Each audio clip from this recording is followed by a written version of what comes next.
हाँ तो दोस्तों, इस वीडियो के अंदर हम केन एग्री रिसोर्सेज के आईपीओ के बारे में बात करेंगे और जानेंगे कि इस आईपीओ के अंदर आपको अप्लाई करना चाहिए या नहीं। चलिए शुरू करते हैं। तो देखिए, सबसे पहले हम ये जानेंगे कि ये कंपनी काम क्या करती है। तो देखिए, ये जो कंपनी है ये 1987 में इनकॉर्पोरेट हुई थी। तो यानी कि अगर हम देखेंगे तो अराउंड 34 ईयर्स इस कंपनी को स्टार्ट हुए हो चुके हैं। तो देखिए, ये कंपनी क्या काम करती है। तो देखिए, ये जो कंपनी है ये एक एग्रो बेस्ड कंपनी है जो कि सॉल्वेंट एक्सट्रैक्शन और ऑयल रिफाइनिंग का ये कंपनी काम करती है। यानी कि जो क्रूड ऑयल होता है उसे वेरियस फॉर्म्स में बनाने का ये कंपनी काम करती है। तो देखिए, इनके अगर हम कस्टमर्स की अगर हम बात करेंगे तो जो एग्री कमोडिटी डीलर्स होते हैं, जो ट्रेड हाउसेज होते हैं, जो एफएमसीजी कंपनीज होती हैं जैसे कि अडानी विल्मार, कारगिल इंडिया, बंज इंडिया, रुचि सोया, ये हमें कंपनी के कस्टमर्स नजर आते हैं। इसके अलावा अगर हम देखेंगे तो ये जो कंपनी काफ़ी ज़्यादा मैन्युफैक्चर प्रोडक्ट कंपनी ऑफर करती है जैसे कि soya de oil cake, hipro soya milk, soya refined oil, soya crude oil, degummed oil, soya lecithin, acid oil, soya. तो देखा जाए तो कंपनी के जो ऑयल के प्रोडक्ट्स हैं वो यहाँ पे काफ़ी ज़्यादा है। ऑलमोस्ट सारे तरीके के जो ऑयल प्रोडक्ट्स होते हैं वो ये कंपनी बनाने का काम करती है।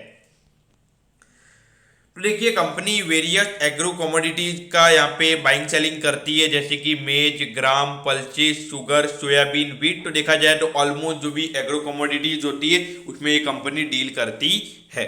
तो देखिए, जो कंपनी के जो अभी 3 प्लांट है मैन्युफैक्चरिंग के, एक खांडवा में है और दूसरा इटरसी में, यानी कि इन दोनों में मिला के यहाँ पे 3 मैन्युफैक्चरिंग प्लांट हमें कंपनी के नजर आते हैं। तो देखिए, 3 यहाँ पे सॉल्वेंट एक्सट्रैक्शन प्लांट है जिसमें से 2 ऑयल रिफाइनरीज है और एक फ्लोर मिल है। फ्लोर मिल यानी कि जो ग्रेन से फ्लोर में कन्वर्ट किया जाता है, तो वो। तो उसके अलावा अगर हम देखेंगे तो कंपनी अपने जो प्रोडक्ट्स हैं वो 15 स्टेट में बेचती है जिसमें से जो मेजोरिटी ऑफ रेवेन्यू कंपनी का वो मध्य प्रदेश, गुजरात, वेस्ट बंगाल एंड महाराष्ट्र से आता है। तो यानी कि ये 4 स्टेट पे मेन फोकस हमें कंपनी का नजर आता है, लेकिन 15 स्टेट में हमें कंपनी का प्रेजेंस नजर आता है। और अगर हम कम्पिटिटिव स्ट्रेंथ के बारे में अगर हम बात करेंगे तो कंपनी के प्रोडक्ट यहाँ पे काफ़ी वाइड है। यानी कि जैसे कि मैंने आपको बोला कि सारे तरीके के जो ऑयल प्रोडक्ट्स होते हैं वो ये कंपनी बनाती है। उसके अलावा एग्रो कमोडिटीज में भी ये कंपनी डील करती है, ये काफ़ी अच्छी बात है। उसके अलावा ISO सर्टिफाइड ये कंपनी है जिसमें इनके जो प्रोडक्ट्स हैं वो ISO सर्टिफाइड है। देखिए, अगर इसका सर्टिफिकेशन मिलता है तो इसका मतलब ये कि इनकी जो प्रोडक्ट की क्वालिटी है वो काफ़ी अच्छी है और मार्केट में इजीली कस्टमर उससे ले सकते हैं। और इनकी जो इन हाउस मैन्युफैक्चरिंग कैपेबिलिटीज़ हैं वो भी काफ़ी अच्छी हैं और इनका जो लोकेशन है मैन्युफैक्चरिंग यूनिट का वो भी काफ़ी अच्छा है। तो यहाँ पे ये कंपनी आईपीओ लेकर क्यों आ रही है। तो देखिए, नॉर्मली जो वर्किंग कैपिटल के रिक्वायरमेंट्स है उसे फुलफिल करने के लिए जो जनरल कॉर्पोरेट के पर्पसेज हैं उन्हें फुलफिल करेगी और जो इशू के एक्सपेंसेस हैं उन्हें यहाँ पे कंपनी मीट करना चाहती है। तो यहाँ पर कंपनी के फाइनेंशियल से पहले कंपनी के प्रमोटर्स कौन है। तो देखिए, मिस्टर विजय श्रीमाल और उसके बाद में Sanjay Shrimal, mister Dhirendra Shrimal, Ken resources private limited जो इनकी एक प्राइवेट कंपनी है, Anand Rafina private limited and Anand counter trade private limited. तो यहाँ पे बहुत ज़्यादा यहाँ पे देखा जाए तो कुछ प्राइवेट लिमिटेड कंपनीज है जिनके पास इनके हमें होल्डिंग्स नजर आती है। तो देखिए, ऑल ओवर अगर हम देखेंगे तो ये कोई छोटी मोटी कंपनी नहीं है। 201 करोड़ के इस कंपनी के 30 सितंबर 2021 तक 201 करोड़ की कंपनी के टोटल एसेट थे। और अगर हम रेवेन्यू के नंबर्स की बात करेंगे तो 6 महीने में 594 करोड़ का कंपनी ने रेवेन्यू जनरेट किया है, जबकि पिछले साल अगर हम देखेंगे तो 1301 करोड़ का कंपनी ने रेवेन्यू जनरेट किया था और 26 करोड़ का नेट प्रॉफिट कंपनी ने तब कमाया था। देखिए, 1920 वाला ईयर कंपनी के लिए बिल्कुल बेकार रहा था क्योंकि वहां पे 8 करोड़ से नेट प्रॉफिट का नंबर हमें गिरता हुआ नजर आया था और जो नेट प्रॉफिट का नंबर था वो भी हमें काफी बुरी तरीके से गिरता हुआ नजर आया था। लेकिन 2021 में हमें रिकवरी देखने को मिली थी और अभी देखा जाए तो लगभग 594 करोड़ के हिसाब से लगभग 1200 करोड़ का कंपनी का रेवेन्यू पूरे फाइनेंशियल ईयर में हो सकता है। और अगर प्रॉफिटेबिलिटी की बात करेंगे तो ये नंबर अराउंड 33 करोड़ के लगभग हमें देखने को मिल सकता है।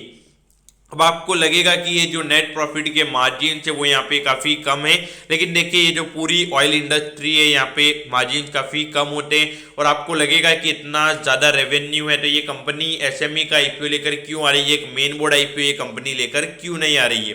क्योंकि देखिए एक जिस लेवल पे ये कंपनी काम कर रही है, खास करके जो नेट प्रॉफिट के नंबर्स है वो यहाँ पे काफ़ी कम है और इसी वजह से ये कंपनी वो आईपीओ लेकर नहीं आ रही है। तो आपको लगेगा कि ये नेट प्रॉफिट के मार्जिन इतने कम क्यों है, क्योंकि देखिए ये जो नॉर्मली ऑयल वाला जो सेगमेंट होता है यहाँ पे हार्डली 1 से 1.5 या फिर 2 से 2.5% के मार्जिन होते हैं और ये कंपनी खुद मैन्युफैक्चरिंग वगैरह करती है, तो इसीलिए थोड़े 3.5 या 4% के मार्जिन हमें यहाँ पे देखने को मिल रहे हैं। तो देखिए इस आईपीओ की अगर हम बात करेंगे तो 15 तारीख को ये आईपीओ ओपन हो जाएगा और 17 तारीख को ये आईपीओ क्लोज हो जाएगा। 75 का हमें यहाँ पे कट ऑफ प्राइस नजर आता है और 1600 शेयर्स का हमें यहाँ पे लॉट नजर आता है। उसके अलावा अगर हम देखेंगे तो 49 करोड़ का हमें यहाँ पे इश्यू साइज नजर आता है। तो देखिए लगभग ऑलमोस्ट अगर हम देखेंगे तो 25 करोड़ का रिटेल हो जाएगा और लगभग 25 करोड़ का एचएनआई कोटा हो जाएगा। तो ये देखा जाए तो एसएमई के पॉइंट ऑफ व्यू से, ये जो लिक्विडिटी पॉइंट ऑफ व्यू से अगर हम बात करेंगे तो इतनी डिमांड हमें देखने को नहीं मिलेगी, क्योंकि लगभग 100 या 150 करोड़ की डिमांड हमें देखने को मिलती है और वहां पर अगर इश्यू साइज इतना ज्यादा है तो ज्यादा लिस्टिंग गेन के चांसेस हमें यहाँ पे कम नजर आते हैं। तो देखिए अगर आपको यहाँ पे अप्लाई करना है, इसका जो टाइम टेबल है वो अभी तक नहीं आया है। तो देखिए 17 तारीख को आईपीओ एंड हो जाएगा, तो उसके एक हफ्ते बाद यानी कि लगभग आप 24 से 25 मार्च के लगभग आप इसकी लिस्टिंग एक्सपेक्ट कर सकते हैं। तो देखिए 1,20,000 रुपए की यहाँ पे एक एप्लीकेशन है, यानी कि अगर आपको रिटेल कैटेगरी में लगाना है तो आप 1 लाख के लिए आपको 1,20,000 रुपए लगेंगे और अगर आपको 1 लाख से ज्यादा अप्लाई करना है तो आप एचएनआई कोटा में एप्लीकेशन लगा सकते हैं।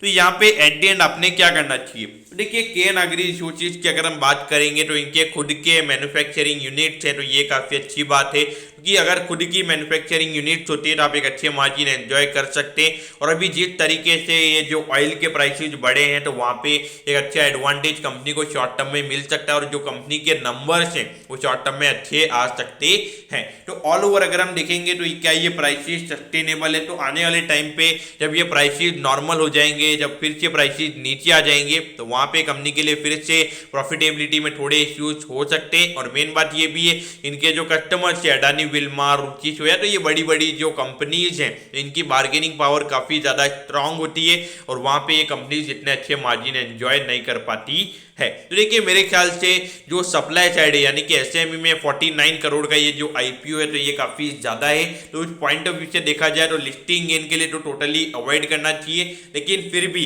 अगर 17 तारीख को अगर आप देखते हो इसका जो सब्सक्रिप्शन स्टेटस है अगर वो 10 टाइम से ज़्यादा अगर आपको देखने को मिलता है तो वहाँ पे आप एप्लीकेशन लगा सकते हैं। पॉइंट ऑफ व्यू से 10 से 15% के listing gain point of view से आप वहाँ पे अप्लाई कर सकते हैं। अगर लॉन्ग टर्म की बात करेंगे तो देखिए मेरे ख्याल से आने वाले टाइम पे काफ़ी ज़्यादा चैलेंजेस हो सकते हैं, तो इससे अच्छा जो बड़े बड़े प्लेयर्स हैं ब्लू चिप कंपनीज हैं वहाँ पे मेरा ज़्यादा फोकस रहेगा रेदर देन ऑन दिस। तो इसीलिए मेरा दोनों साइड से अवॉइड करने की सलाह मेरी तरफ से रहेगी। तो दोस्तों मैं होप करता हूँ कि केन एग्री रिसोर्सेज के पूरे आईपीओ के डिटेल एनालिसिस के बारे में आपको सब कुछ पता चल गया होगा। अगर आपकी कोई भी क्वेरीज है आप कमेंट कीजिए, मैं जरूर आपके कमेंट पर रिप्लाई करूंगा। ओके दोस्तों, thank you, have a nice day.